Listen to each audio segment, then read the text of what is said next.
उत्तराखंड में होने वाले आगामी चुनाव से मुख्य विपक्षी दल यानी कि कांग्रेस ने सरकार के टेंशन अपने विरोध प्रदर्शन बढ़ा दिया है। कांग्रेसियों ने पहल बढ़ती बेरोजगारी के विरोध में सचिवालय का घेराव किया और इसके बाद अब सैकड़ों कांग्रेसी कार्यकर्ताओं ने विधायक प्रीतम सिंह के नेतृत्व में राज्य के स्वास्थ्य एवं शिक्षा मंत्री डॉक्टर धन सिंह रावत के घेराव किया है। प्रदर्शनकारियों ने सरकार के खिलाफ जमकर नारेबाजी की है। विधायक प्रीतम सिंह के नेतृत्व में हुए इस घेराव में बवाल देखने को मिला है। कांग्रेसियों का यह आरोप है कि मंत्री चुनाव में व्यस्त हैं, सरकार का ध्यान जनहित से जुड़े मुद्दों पर बिल्कुल नहीं है। प्रदेश की शिक्षा स्वास्थ्य व्यवस्था की स्थिति दिन प्रतिदिन खराब होती जा रही है, लेकिन इस ओर कोई ध्यान नहीं जा रहा है। वहीं सत्ता पक्ष का यह आरोप है कि आने वाले चुनाव में सियासी लाभ लेने और मीडिया के सुर्खियां बटोरने के लिए कांग्रेसी इस तरह के प्रदर्शन कर रहे हैं, जबकि धरातल पर सरकार की व्यवस्थाएं चाक चौबंद है। आयुष्मान योजना से हर व्यक्ति तक इलाज मुहैया कराया जा रहा है। बताते चले कि पहाड़ों में शिक्षा और स्वास्थ्य की स्थिति चिंतनीय है। हाल ही में आई स्वास्थ्य मंत्रालय की रिपोर्ट में यह खुलासा हुआ कि ग्रामीण सीएचसी में 80% विशेषज्ञ डॉक्टरों की कमी है और रिपोर्ट के मुताबिक पहाड़ों में 80,000 की आबादी पर एक सीएचसी होनी चाहिए। इस लिहाज से अगर देखें तो पहाड़ में 44 सीएचसी की कमी है। अब सवाल यह है कि आखिर कब राज्य की बदहाल शिक्षा और स्वास्थ्य व्यवस्था में सरकार सुधार करेगी। आज इसी मुद्दे पर हम करेंगे वैसे चर्चा। खास मेहमानों का पैनल हमारे साथ में जुड़ेगा, लेकिन उससे पहले एक नजर डालिए आज के हमारे इस खास रिपोर्ट पर।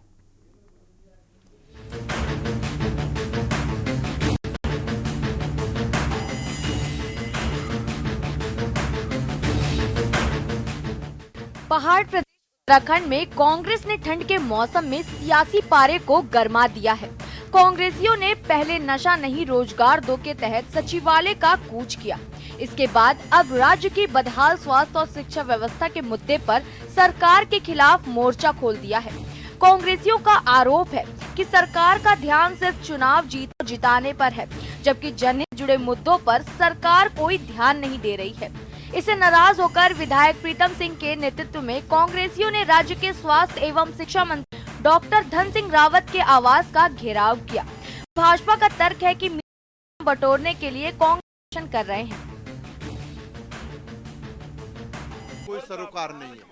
कई बार मंत्री से मिलने का प्रयास किया गया, कोशिश की गई, लेकिन मंत्री के पास समय नहीं है। हालत यह है, मंत्री मस्त है, विभाग चौपट है। ये स्थिति प्रदेश के अंदर है। और अगर मंत्री को विधायक से मिलने का समय नहीं है तो फिर किससे मिलोगे वे मंत्री जी आप? तो ये मंत्री की हालत है, स्थिति है। सर पांव तक भ्रष्टाचार में डूबी हुई सरकार है, इसके खिलाफ संघर्ष है। और मैंने कल कहा था कि मैं एक सांकेतिक धरने पर मंत्री के आवास पर बैठूंगा। अब संघर्ष की ये पहली शुरुआत। नहीं, देखिए, चिंतित नहीं है और विपक्ष का अपना काम है, उनकी ड्यूटी है कि अगर मुद्दों को नहीं उठाएंगे तो लोग उनको भूल जाएंगे। इसी क्रम में जबकि हमारे स्वास्थ्य मंत्री तो इतने सरल स्वभाव के हैं, जनता से भी मिलना है, से भी मिलना है और आम चिंता भी करते हैं कि स्वास्थ्य कैसे हम उत्तराखंड की सुचारू करें। बाकी राजनीति करनी है तो राजनीति विपक्ष का काम तो है ही। आपने देखा नहीं, सदन में बात नहीं करेंगे, राहुल गांधी वहाँ जाएंगे। अरे भाई, आप सत्र चल रहा है, सत्र में विपक्ष है, वहाँ नहीं बात करेंगे। तो ये इसी तरह उत्तराखंड में सदन जब चल रहा होता है तो वॉक करेंगे सदन में, ताकि आवाज़ को नहीं उठाएंगे, जबकि ये जनप्रतिनिधि हैं। लेकिन सड़कों पर लोगों को भ्रमित करने के लिए, लोगों को आह्वास करने के लिए ये नाटकबाजी करते हैं। ये उत्तराखंड क्रांति दल एक क्षेत्रीय दल है और उसको अपने समस्त उत्तराखंड में जो जन समस्याएं हैं उन पे वो रूबरू हैं, उनके लिए हमेशा वो आवाज़ उठाते रहते हैं। लेकिन विडम्बना है कि कांग्रेस और बीजेपी बारी बारी जब सरकार में आती है तो अपना काम करती नहीं, और जब जो सरकार में न रहकर बाहर विपक्ष में होती है वो एक नौटंकी के रूप में धरना प्रदर्शन करती है तथा उत्तराखंड क्रांति दल के मुद्दों को भी छीनने की कोशिश करती है और अपना वोट बटोरने की कोशिश में काम करती है। और धरातल इन दोनों पार्टियों की मंशा भी काम करने की नहीं है। इसके लिए एकमात्र क्षेत्रीय दल जो उत्तराखंड क्रांति दल है वो काम करती है और देखा गया है कि इनकी आवाज़ दबाने के लिए जो वर्तमान सरकार है और जो विपक्षी दल भी है बहुत इनकी आवाज़ दबाने की बहुत कोशिश करती है। आपको बता दें कि पहाड़ों में शिक्षा स्वास्थ्य की स्थिति चिंताजनक है। कई बार अधिकारियों और मंत्रियों के निरीक्षण में इसकी पोल खुल चुकी है। वहीं हाल ही में आई स्वास्थ्य मंत्रालय की रिपोर्ट में भी बदहाल स्वास्थ्य व्यवस्था की पुष्टि हो चुकी है। रिपोर्ट के मुताबिक ग्रामीण सीएचसी में 80% विशेषज्ञ डॉक्टरों की कमी है। पहाड़ों में 80,000 आबादी पर एक सीएचसी होना चाहिए। इस लिहाज में कि तो पहाड़ में 44 सीएचसी की कमी है। हालांकि सत्ता पक्ष का तर्क है कि भाजपा के शासन काल में स्थिति पहले से काफी बेहतर हुई है, बावजूद के विपक्ष को नकारात्मक राजनीति करनी है। सिंह जी कोई साधारण व्यक्ति नहीं है। वो विधायक होने के साथ साथ वो कांग्रेस पार्टी के लंबे समय तक अध्यक्ष रहे हैं, नेता प्रतिपक्ष रहे हैं, कैबिनेट मंत्री रहे हैं। अगर उनके मिलने का टाइम तक अगर मंत्री नहीं दे रहा तो इससे अफसोसजनक बात क्या है। और चाहे स्वास्थ्य सुविधाएं हो, चारधाम यात्रा में सब कुछ दिखाई दे दिया। जब लोग मर रहे थे ऑक्सीजन की कमी से, कार्डियक अटैक से, उस समय मंत्री जी दूसरे प्रदेश में चुनाव प्रचार में व्यस्त थे। शिक्षा व्यवस्था चौपट है, स्कूलों में बच्चे हैं, टीचर नहीं है। प्राइवेट स्कूलों में बोलते हैं आपके शौचालय होने चाहिए, बाउंड्री होनी चाहिए, सीसी कैमरे होने चाहिए, लेकिन अपने सरकारी अस्पताल स्कूलों में कोई व्यवस्था उनकी नहीं है। और उनका अगर निर्देश होगा प्रीतम सिंह जी का, तो एक बड़ा आंदोलन भी हम सरकार और उनके मंत्रियों के खिलाफ करेंगे।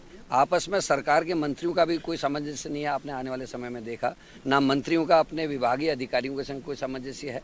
तो ये पूरे प्रदेश का नुकसान हो रहा है। उसी चिंता को व्यक्त करने के लिए वजह लगती है। देखिए, ऐसा है, अंदर की गुटबाजी है। कांग्रेस पार्टी का प्रत्येक गुट जो है वो लाइमलाइट में आना चाहता है। और अभी नगर निकाय के चुनाव हैं तो उनको लगता है कि हम इस तरीके के जो हैं हल्ला करेंगे तो हम पिक्चर में आएंगे या हमको टीआरपी मिलेगी, क्योंकि सारी टीआरपी हरीश दादा खा जाते हैं इनकी। अब उन तक की इनकी बराबरी होती नहीं, ना उनका ये कहना मानते हैं। उन्हीं पे इल्ज़ाम भी कई बार लगाते हुए हमें मिले हैं। तो इस प्रकार के लोग जो अपने लीडरशिप पे भरोसा नहीं करते हैं, जो अपने कार्यकर्ताओं पे भरोसा नहीं करते, अपने साथ के लोगों पे भरोसा नहीं करते हैं, उन पर जनता कैसे भरोसा करेगी। तो ये सिर्फ इनके जो हैं वो आडंबर हैं, ढोंग है। और लगातार आप अभी देखेगी और बौखलाहट के जो हैं इनके और नमूने मिलेंगे। और हम सब तो इनकी निंदा करते हैं, क्योंकि ये कोई तरीका नहीं है किसी के साथ भी व्यवहार करने का। जनप्रतिनिधियों को तो व्यवहार कुशल होना चाहिए। कुल मिलाकर निकाय चुनाव से पहले विपक्ष ने एक के बाद एक तमाम जनहित से जुड़े मुद्दे को लेकर सरकार की घेराबंदी तेज कर सरकार की चिंता को बढ़ा दिया है। हालांकि सत्ता पक्ष विपक्ष के आरोपों से इनकार करते हुए बेहतर स्वास्थ्य का दावा कर रहा है। हालांकि जमीन हकीकत सरकार के दावे से विपरीत है। इस बात का खुलासा स्वास्थ्य मंत्रालय की रिपोर्ट में भी हो चुका है। ऐसे में देखना होगा कि सरकार कब तक बदहाल स्वास्थ्य और शिक्षा व्यवस्था में सुधार करती है। Uttarakhand desk report.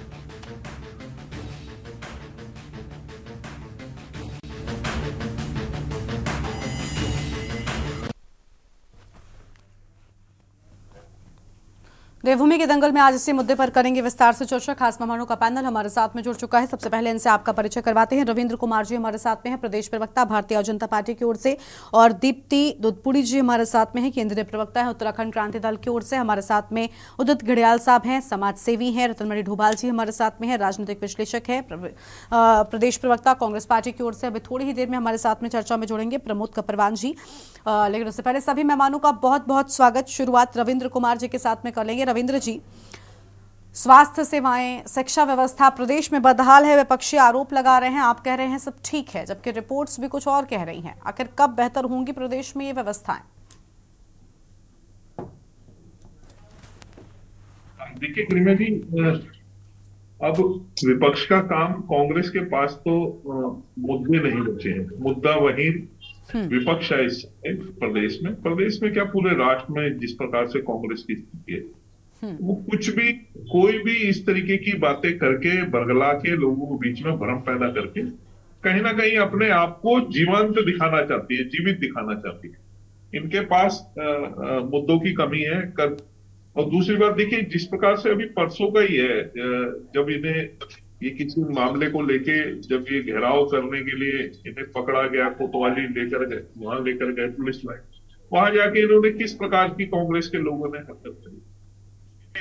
कल महाराज जी ने शर्मिंदगी भी कही कि मुझे पता नहीं था क्या हुआ क्या नहीं हुआ।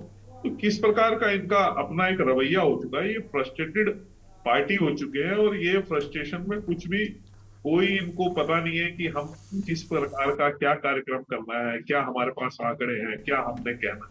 इनके पास कोई कुछ नहीं है कहने को, सिर्फ लोगों के बीच में भ्रम पैदा करना, झूठ बोलना, लोगों के बीच में जाकर उनको बरगलाना, ये रह गया है। तभी इसका रिजल्ट ये है कि लोग अब इनकी किसी भी बात पे, किसी भी वादे पे, किसी भी कहने को यकीन मानने को तैयार ही नहीं।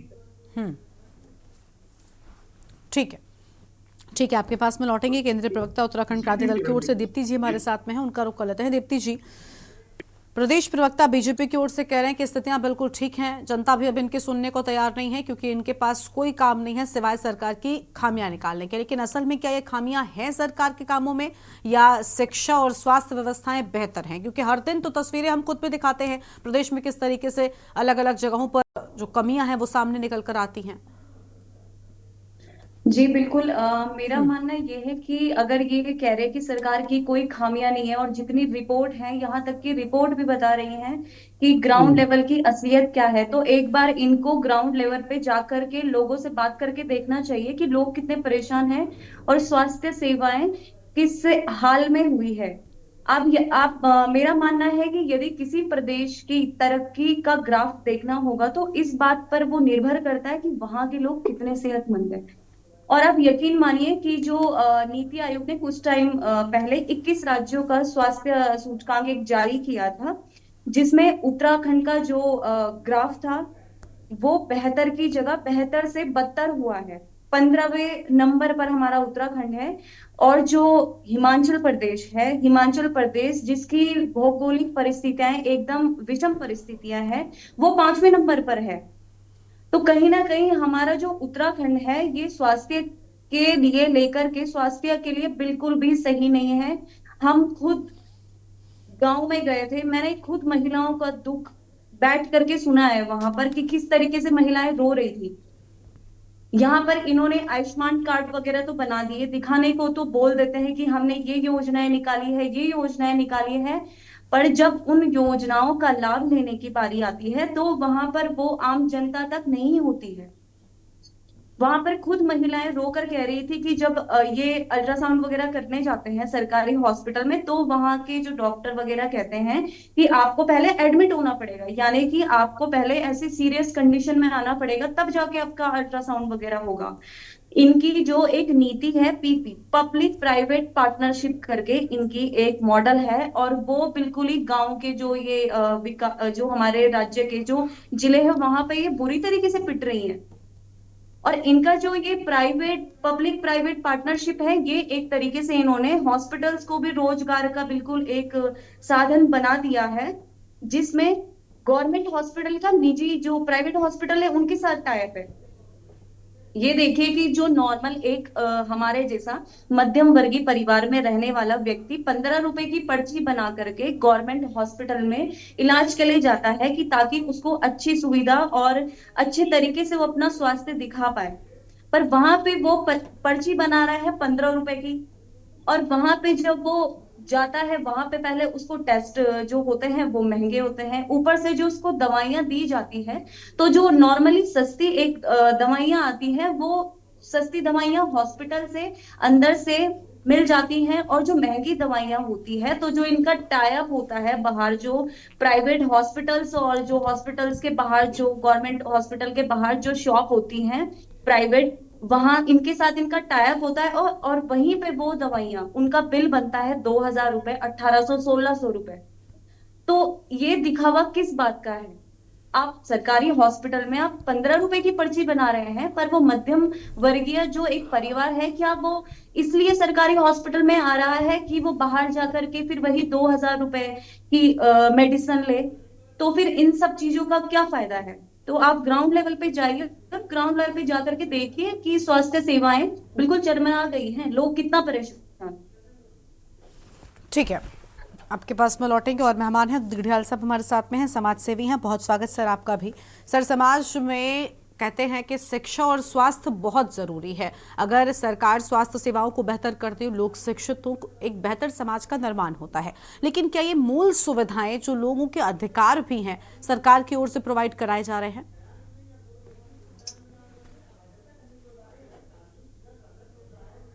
उदित जी, आवाज मिल रही है आपको? जी आवाज आ रही है आप? जी बोलिए, बोलिए सर, बोलिए, आपकी आवाज मिल रही है आपको? उदित जी की आवाज ठीक तरीके से नहीं आ पा रही है। जी आवाज आ रही है? हाँ जी सर, आपकी आवाज, बोलिए सर, बोलिए। गरिमा जी आवाज आ रही है? आप बोलिए बोलिए। उदित जी बोलिए, आपकी आवाज आ रही है, हम सुन पा रहे जी हैं आपको। जी जी जी जी गरिमा जी देखिए, मैं एक सरकार को तो हम दोष दे नहीं सकते। 2000, अब 2024 है, 2000 से पहले जब ये उत्तर प्रदेश का हिस्सा हुआ करता था तो इसके पीएचसी और सीएचसी सेंटर सारे फुल होते,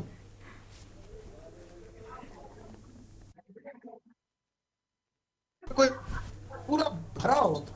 ये प्रदेश अब मुझे लगता है उदित जी की आवाज उत्तर ठीक तरीके से नहीं प्रदेश में पहुंच पा रही है। उदित जी, कंपलसरी है। आपकी आवाज को हम ठीक कर रहे हैं, तब तक आपके पास में वापस लौटेंगे और मेहमान है, एक बार उनका रुख कर लेते हैं। आपकी आवाज थोड़ी सी कट रही है और मेहमान है रतनमणि ढोभाल जी हमारे साथ में है, राजनीतिक विश्लेषक हैं। बहुत स्वागत सर आपका।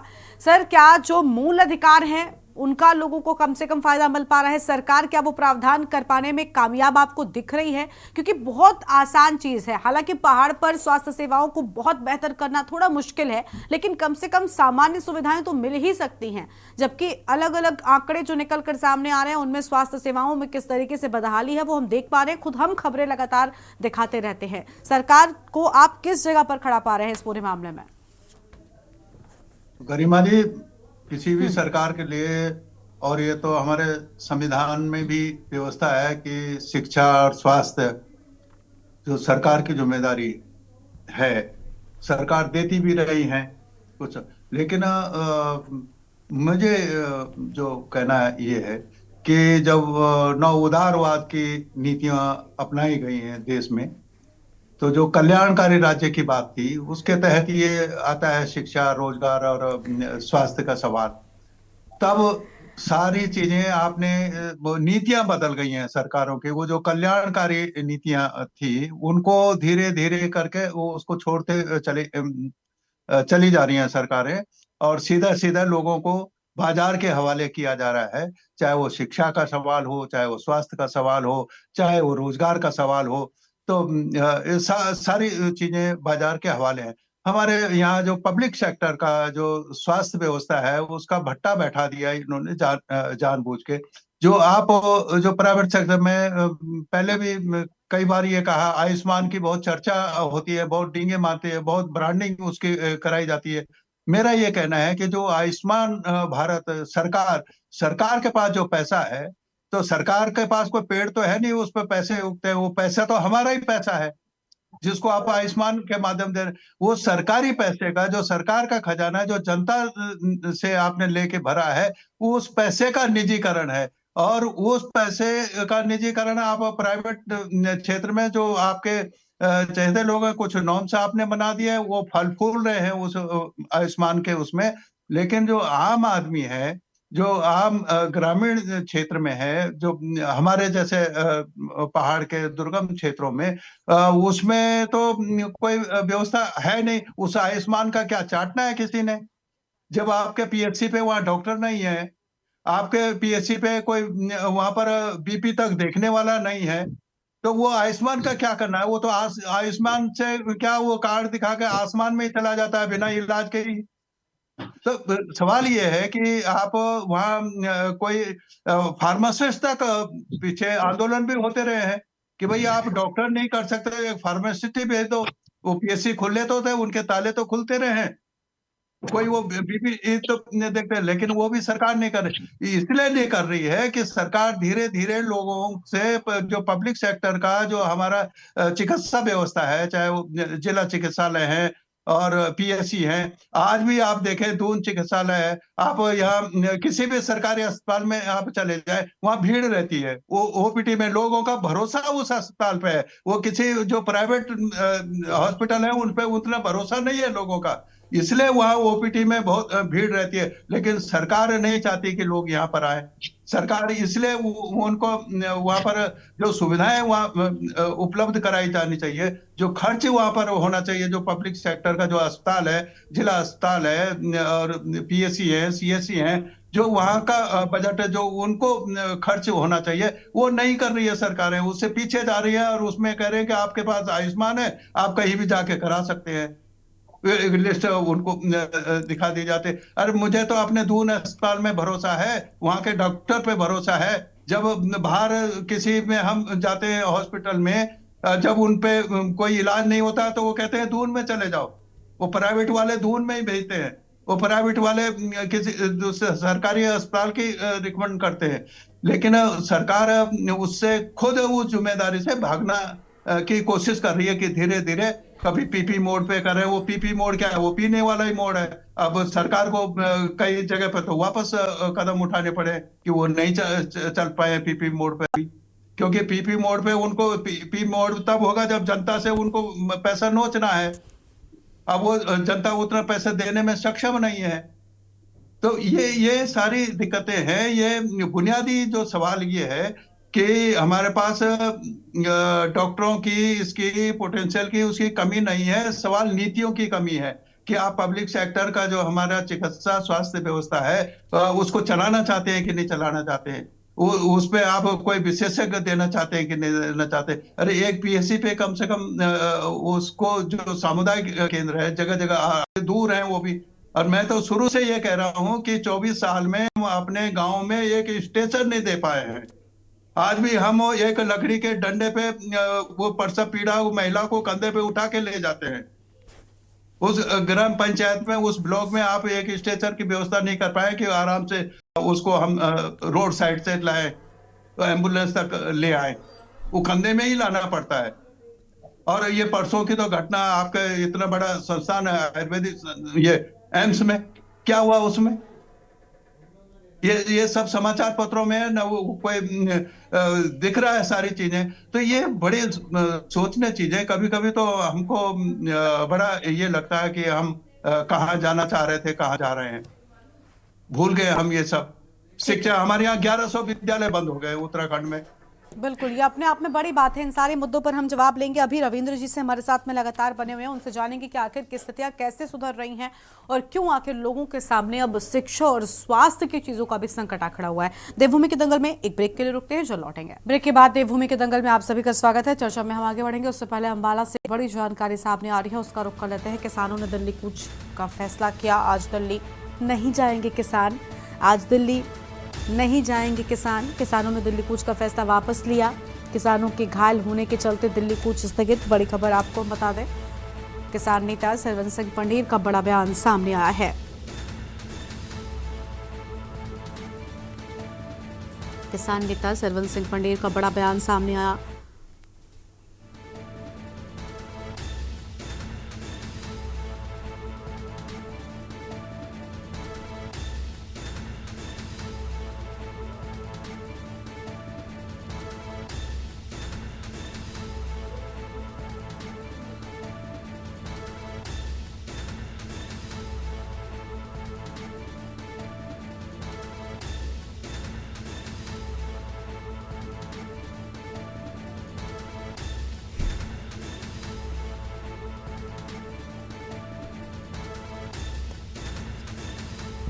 किसान सिंह सरवन सिंह पंढीर का बड़ा बयान सामने आया है और इसी बीच एक बड़ी खबर सामने आ रही है।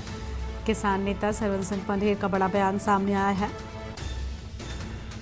और सत्यवीर सिंह हमारे साथ, हमारे संवाददाता जुड़ चुके हैं। सत्यवीर, किसानों ने दिल्ली कूच का फैसला वापस ले लिया है, फिलहाल ये राहत की खबर, लेकिन क्या प्रशासन किसानों को रोक पाने में कामयाब नजर आ रहा था? पूरी जानकारी क्या है? गरिमा जी, आपको बता देना चाहते हैं कि ये शंभू बॉर्डर है जो पंजाब और हरियाणा का बॉर्डर पड़ता है, जो अम्बाला से कुछ दूर पर है। और किसानों ने बोला था कि 100 का जत्था जाएगा और दिल्ली में जाएगा, और 100 के जत्थे को पहले बोला था परमिशन देंगे, उसके बाद परमिशन नहीं दिया गया। और आपको पता कि आम आदमी की सरकार है जो पंजाब में है और हरियाणा के अंदर बीजेपी की सरकार है, इसलिए हरियाणा की पुलिस ने ये सीधे सीधे मना कर दिया कि किसान हरियाणा से होकर दिल्ली नहीं जाएंगे। और उन्होंने बॉर्डर के ऊपर पहले की जैसे कंक्रीट भी लगा दिया, वायर बाइंडिंग भी लगा दी, मगर किसानों ने वायर बाइंडिंग को और जो भी है अपना बॉर्डर था उसको क्रॉस करने की कोशिश की और उसी में कई किसान घायल हो गए। जब किसान घायल हुए तो जो किसानों का नेता था पंढीर जी, उन्होंने अभी मना कर दिया है कि अभी किसान आज दिल्ली नहीं जाएंगे। और वहां पर छुटपुट घटना लगातार चल रही थी और आप देख सकते हो कि चित्रों में भी आपने देखा होगा कि किसान आगे बढ़ने की कोशिश करे तो वहीं हरियाणा पुलिस उनको बार बार रोक रही थी और समझा रही थी कि आप बॉर्डर पर क्रॉस मत किए और दिल्ली मत जाइए। इसी को देखते हुए कि कोई ज्यादा आदमी संख्या में घायल ना हो जाए और किसी को चोट ना लग जाए, इसको देखते हुए किसान नेता ने आज दिल्ली जाने का फैसले से मना कर दिया। बिल्कुल, लेकिन बताया जा रहा है कि किसान फिलहाल कुछ घायल भी हो गए हैं और हम तस्वीरें जो अपने दर्शकों को दिखा रहे हैं यहाँ पर भी दिखाया जा रहा है कि किस तरीके से किसानों को रोकने के लिए यहाँ पर सख्त कदम उठाए गए हैं। पूरी जानकारी उससे जुड़ी क्या है? क्या किसानों की नाराजगी भी इस मामले में प्रशासन के सामने आई है? दो चीजें हैं। एक तो आपको पता है कि पंजाब से किसान से पंजाब से दिल्ली करना चाहते हैं, और आपको पता है कि हरियाणा में जो है वो बीजेपी की सरकार है, वो नहीं चाहती कि किसान दिल्ली जाएं इस रास्ते से। और इसी में पहले भी आपको पता है कुछ दिन पहले भी समूह घाट पर बहुत बड़ी घटनाएं हुई थी और एक मौत भी हो गई थी।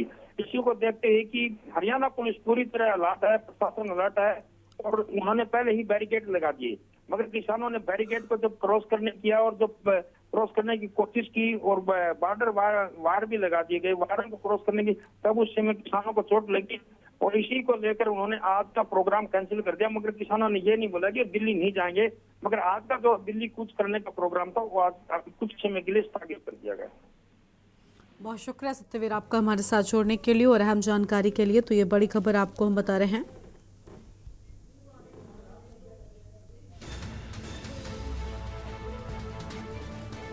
आज दिल्ली नहीं जाएंगे किसान, बड़ी जानकारी आपको हम बता दें। किसानों के घायल होने के कारण दिल्ली कूच को स्थगित किए जाने की बात सामने आई है। किसानों के घायल होने के चलते दिल्ली कूच स्थगित।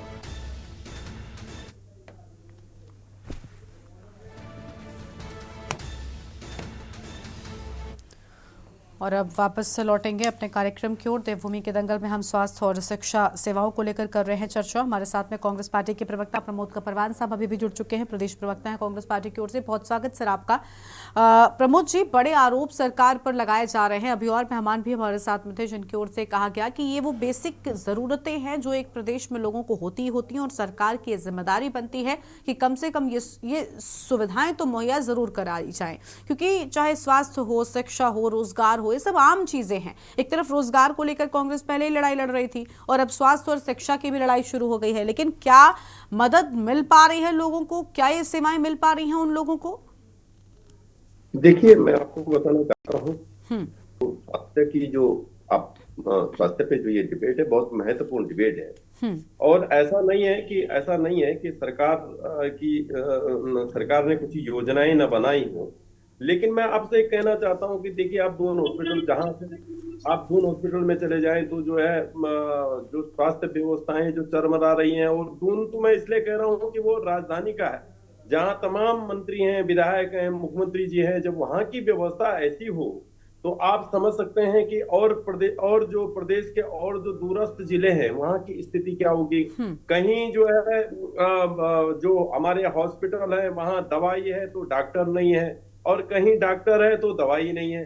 तो ये तमाम जितनी समस्याएं हैं, और देखिए आप सरकार से जब जो है विपक्षी दल के प्रमुख लोग जो है स्वास्थ्य पर बात करने के लिए मंत्री से मिलना चाहते हैं, तो देखो इस प्रदेश का कितना बड़ा दुर्भाग्य है।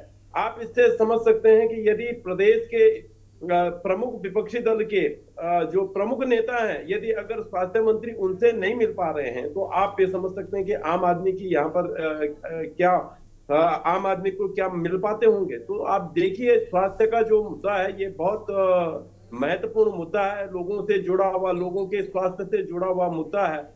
और मैं ये कहना चाहता हूं कि धामी जो सरकार है वो पूर्ण रूप से शिक्षा और स्वास्थ्य के वो हर काम में विफल रही है। सिर्फ और सिर्फ कोरे भाषणों में और कोरे जो है वादों में जो है सरकार चल रही है। हाँ, ये जरूर है कि केंद्र सरकार की जो योजनाएं हैं वो योजनाएं अच्छी योजनाएं हैं। जैसे आप देखिए, आपकी जो अभी जो आयुष्मान के तहत जो योजना है, लेकिन धामी सरकार इतनी निकम्मी सरकार है कि उनकी भी रखवाली नहीं कर पाती।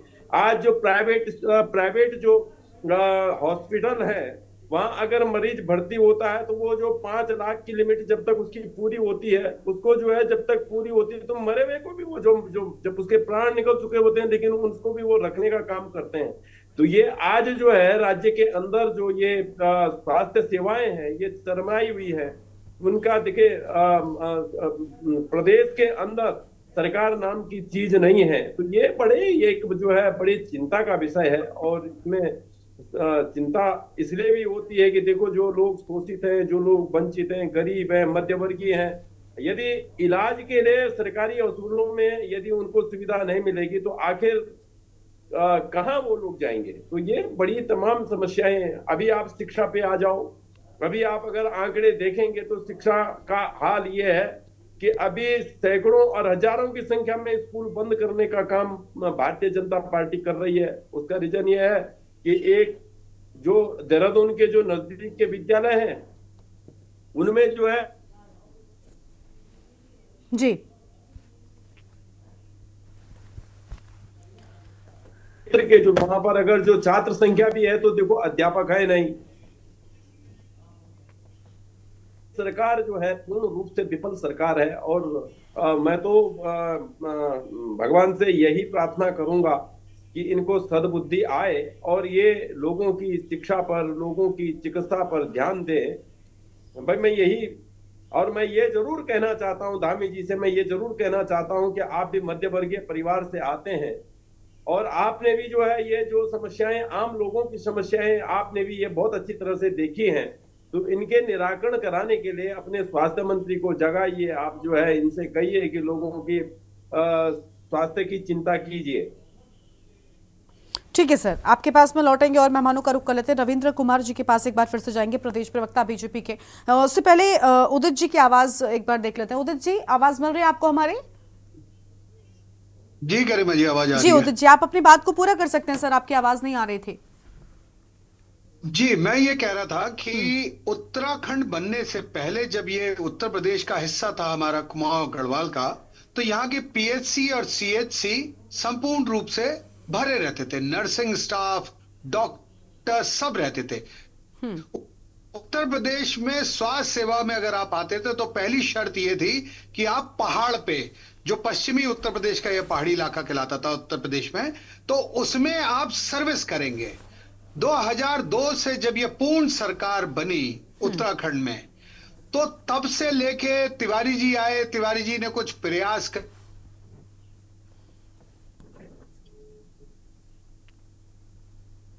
ठीक है सर, उदित जी की आवाज नहीं मिल रही है ठीक तरीके से। रविंद्र जी का रुख कर लेते हैं। रविंद्र जी, शिकायतें सबको हैं देखिए, और हर किसी ने इस बात को, आप जो दावे कर रहे हैं कि आंकड़ों में हमने तो ये दिखा दिया कि हमारे यहाँ पर इतना विकास हो गया, इतनी स्वास्थ्य सेवाएं बेहतर हो गई, लेकिन सर सच्चाई तो कुछ और ही है। विपक्षी, राजनीतिक विश्लेषक, समाजसेवी, सभी लोग सवाल उठा रहे हैं और आपसे पूछ रहे हैं कि आखिर क्यों ऐसी स्थिति है, क्यों लोगों को स्वास्थ्य की सुविधाएं बेहतर नहीं मिल पा रही हैं, शिक्षा जो उनका सबसे पहला अधिकार है वो भी नहीं मिल पा रहा है।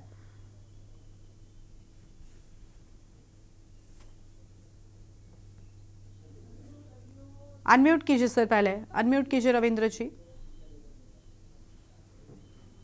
देखिए, अभी रतन मणि जी ने भी जिस प्रकार से सवाल उठाया, व्यवस्था जो है चरमरा गई है। मैं बिल्कुल सही बात कह रहा हूँ कि देखिए, प्रदेश के ऐसी भौगोलिक स्थिति है कि चुनौती है यहाँ पे, ऊपर पहाड़ में, दूरस्थ क्षेत्रों में चुनौती है, लेकिन उन चुनौतियों को निपटने के लिए जिस प्रकार से सरकार प्रयास कर रही है, मैं आपको एक 3 जनवरी 2024 का एक मैं आर्टिकल मैंने वो लिख लिया था, मैंने अभी उसे ढूंढ के अपनी डायरी में से निकाला। आप अगर दैनिक जागरण में पढ़ेंगे तो एक सर्वे हुआ था जेआरडी टाटा मेमोरियल का, जिसमें प्रदेश की स्वास्थ्य सेवाओं को बेहतर करने के लिए और अन्य राज्यों की अपेक्षा इनको यहाँ पे एक अवार्ड मिला था हमारी सरकार को, उत्तराखंड को।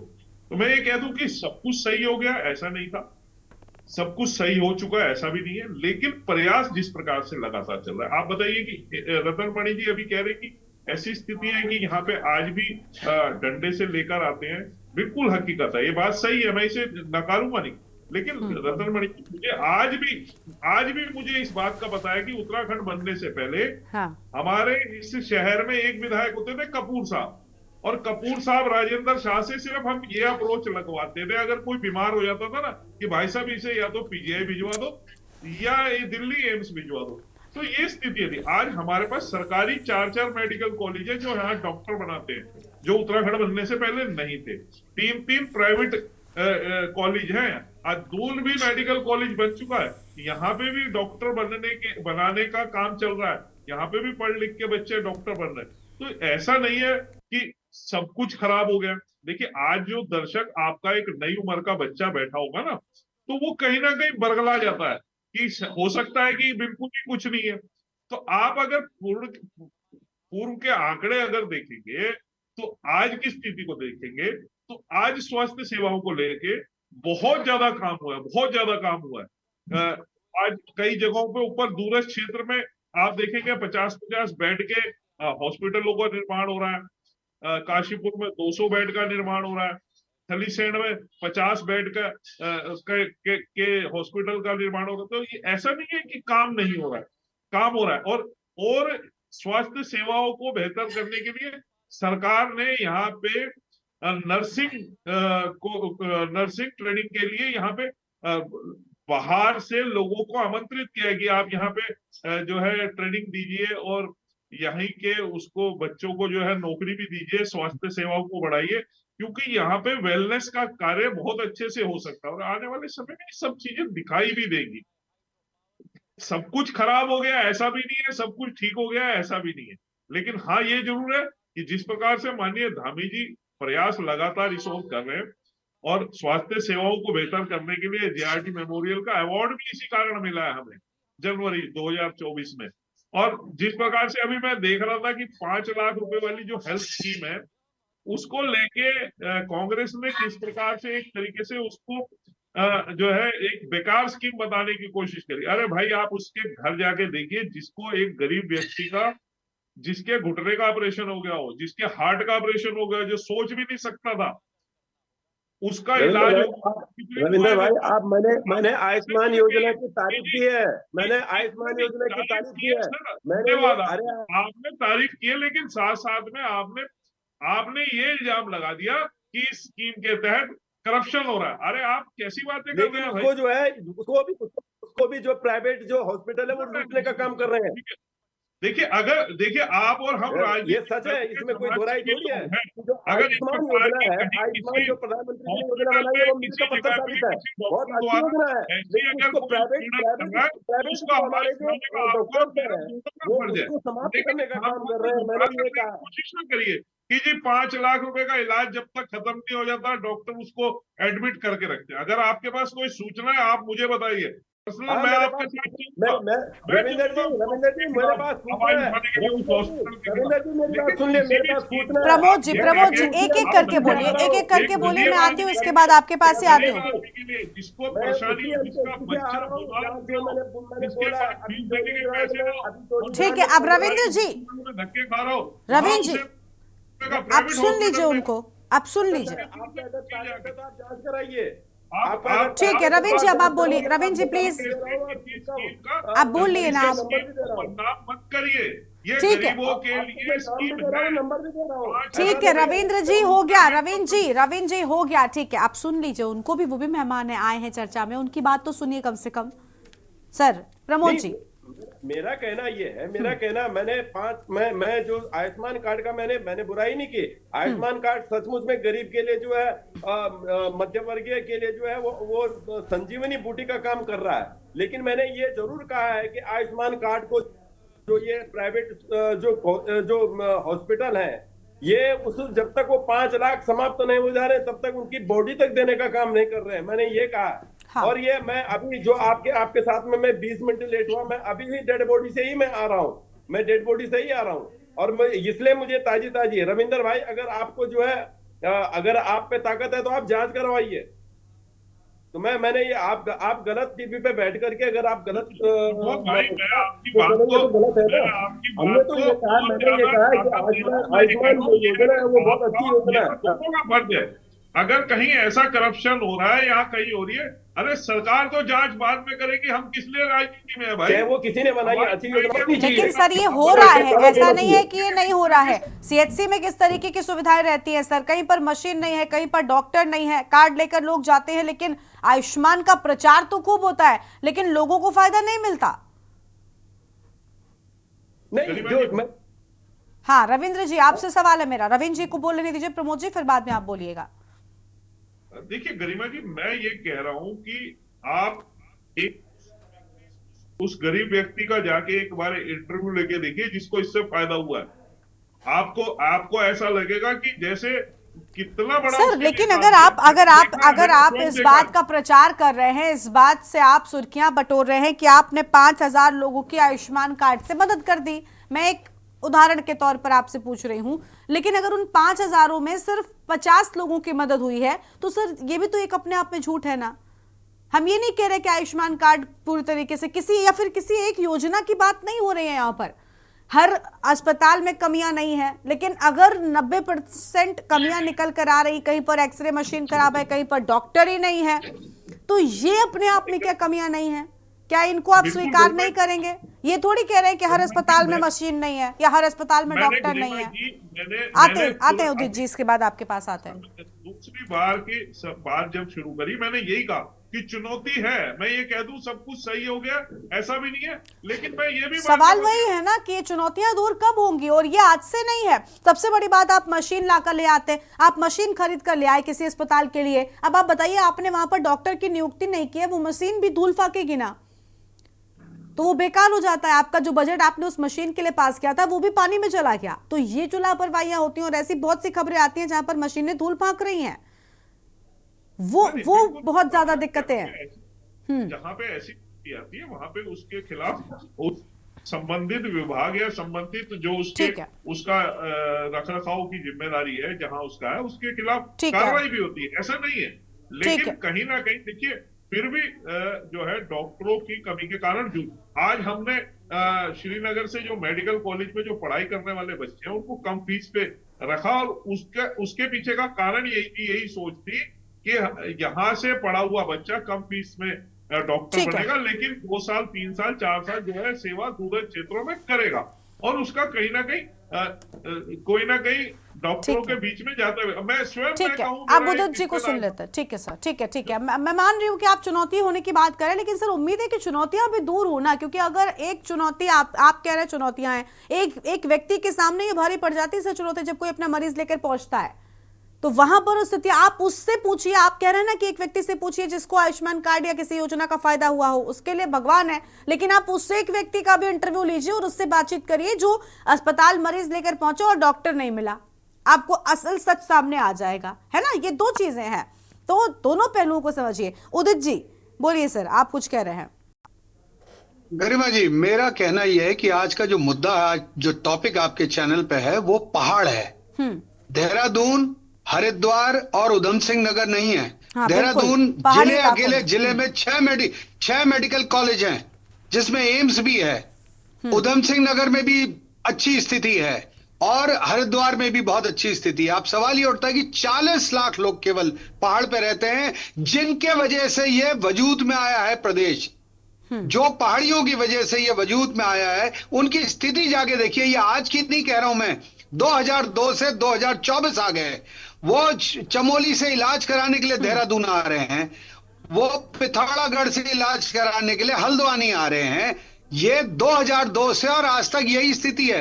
मेडिकल कॉलेज श्रीनगर बन गया, मेडिकल कॉलेज अल्मोड़ा बन गया, लेकिन पहाड़ की जो महिलाएं हैं, जिनकी बेचारी की कुल्हे टूट जा रहे हैं, कई पहाड़ से फिसल के, कुछ उनको इलाज के लिए आना ही मैदान में पड़ रहा है। तो सवाल ये उठता है कि हमने सुधार कहां करा है। मैंने आपको बताया था, मैं सबको बोलना चाहता हूं, उत्तर प्रदेश के समय सारे पीएससी सीएससी भरे रहते थे। कैसे संभव था? वहां तो उस समय रिश्वत देके वो रोक सकते थे, लेकिन वो कंपलसरी था 5 साल। श्रीनगर मेडिकल कॉलेज बना, जब जनरल साहब ने इसमें पढ़ाई की शुरुआत करी थी, जनरल खंडूड़ी के समय, तो 50,000 रुपए फीस करी गई थी। उसमें कंपलसरी था कि 5 साल ये पहाड़ पे सर्व करेंगे। वो भी खत्म कर दिया गया है बाद में। किस सरकार ने करा ये मुझे इससे मतलब नहीं है, लेकिन ये पहाड़ के हित के लिए नहीं था। वैसी स्थिति शिक्षा की है। देखिए, पलायन जो हो रहा है पहाड़ से, हर कोई चीख रहा है पलायन पे। आपके चैनल पे दसियों बार बहस हुई है। उसका मूल कारण शिक्षा और स्वास्थ्य है। दोनों में कभी भी सुधार नहीं हो पाया। इसीलिए लोग भाग करके पिथौरागढ़, अल्मोड़ा और बागेश्वर से आ रहे हैं हल्द्वानी, इधर गढ़वाल की तरफ सब भाग करके आ रहे हैं, कोटद्वार से लेकर ऋषिकेश और देहरादून। तो हम ये कह रहे हैं कि अगर हम 40 लाख लोगों की, प्रधानमंत्री मोदी आपको खुल के दे रहे हैं, आप उनसे हर चीज ले सकते हैं, लेकिन अगर हम आज भी नहीं कर पाए उस व्यक्ति के रहते हुए, तो ये बहुत ही शर्मनाक होगा। ठीक है सर, बहुत शुक्रिया सभी मेहमानों का हमारे साथ चर्चा में आने के लिए। और वक्त की कमी के चलते हमें अपनी चर्चा को यहीं पर रोकना पड़ रहा है। तो स्वास्थ्य और शिक्षा पर लगातार फोकस होने की बात एक तरफ सरकार कह रही है, लेकिन विपक्षी लगातार सरकार से ये प्रश्न कर रहे हैं कि एक तरफ बेरोजगारी को लेकर तो लोग परेशान थे, युवाओं की ओर से लगातार प्रदर्शन हो ही रहा था, लेकिन दूसरी ओर स्वास्थ्य और शिक्षा भी बदहाल नजर आ रही है। देवभूमि के दंगल में इतना ही। तमाम बड़ी खबरों के लिए आपके न्यूज इंडिया देखते रहिए।